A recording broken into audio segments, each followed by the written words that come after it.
Hello everyone, my name is Julian. I'm here to do an album review. This time is Hurt the Crux. This album came out May 1st, 2012, comes with 11 tracks, and Numbers being one of them. Let me just get to the numbers real quick. It was released in May or April of 2010 on the radio and on iTunes, and 2 years later it decides to appear in the album. So I feel like Hurt was just rushing through the album, and they just decided to put such an old song into the newest album as a filler or something to get the album going and done.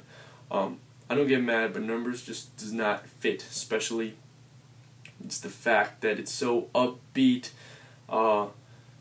Even more so than Goodbye to the Machine, which was a previous release, and then it just doesn't fit with this album or what this album has to offer, which is like in between the Volumes album, which is Volume 1, Volume 2, and then Goodbye to the Machine.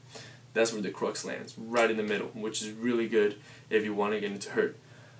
I've been following Hurt since 2009 with the release of Goodbye to the Machine and the fact that I heard Unkind and Overdose out of looking through through YouTube, trying to find some of my favorite bands' recent work. Stained. Hurt appeared in the related videos. I clicked on it and I completely had the song in my mind, and it's like they knew what I was feeling, what I wanted to hear, and it was playing on YouTube. And it's not like I knew the song or I ever heard the song. It's just I felt like I knew it. It was perfect in every single way. So I got into heard more, and Volume 1, Volume 2 are probably the best albums by Hurt.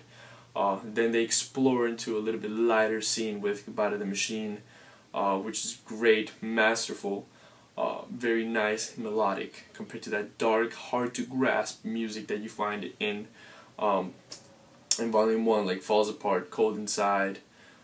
As I said, this album comes with 11 tracks. Not all tracks are great. The middle of the album kind of falls down and, doesn't really excel in music. The songs don't really excel in instruments. They excel more in lyrics. And all these songs are meant for you to hear. They're all stories, and each song, I love how each song flows to the next one. Literally, each song follows the next one perfectly. You can definitely see the connection between Eden and Links and Waves, but between So When and Eden, perfect. When It's Cold, The Seer, all those. From So When to The Seer, everything connects, and it's fucking great. It's an experience listening to the album as a whole, that is for sure. This album is meant to be heard as a whole. Since it's 40 minutes, like 45, 40 minutes long, it's a really fast album, and it leaves you wanting more, especially with the very amazing tracks that it has and the not so great tracks in the middle. It's just like, oh, I wish you guys did more.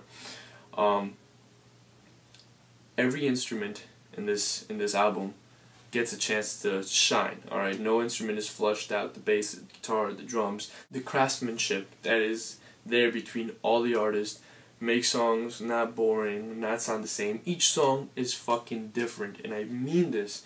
And each song has its own nice solo or its own nice story, whether it be focusing on lyrics and flushing out the instruments where they just don't do that much, or having the instruments impact really hard and you almost can't hear what the lyrics are saying. And obviously the artist doesn't want you not to hear the lyrics or not to hear the music, the instruments itself. But yes, songs do shine either on lyrics, what they're saying, or on instruments. And the fact that the singer plays the violin in some songs just blows your mind and extends that barrier of rock band music that that you have, which is just drums, bass, and guitar and vocals.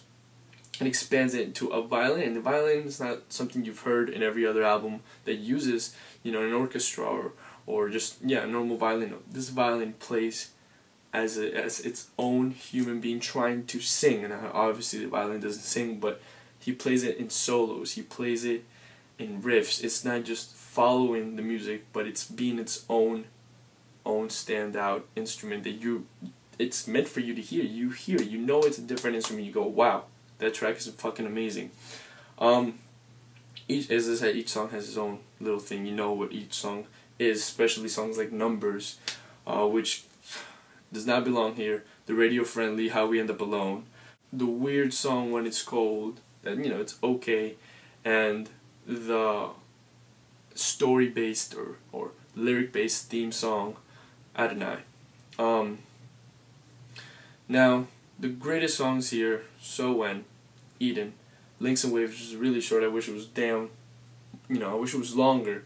Caught in the Rain, The Seer, and the other ones are really fucking good too. But those, the ones that I mentioned, are the best ones.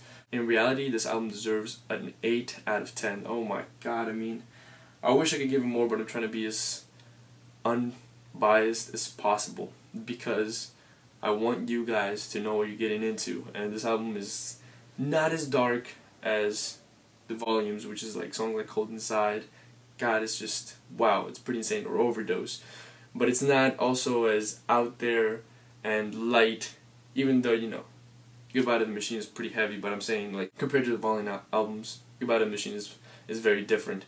This is right in the middle, right at home. If you want to try it out, I suggest you try. I mean, it's not on Spotify, but the rest of the albums are. So try that, and then go buy the Crux and support Hurt. I'm going to go see them live next week.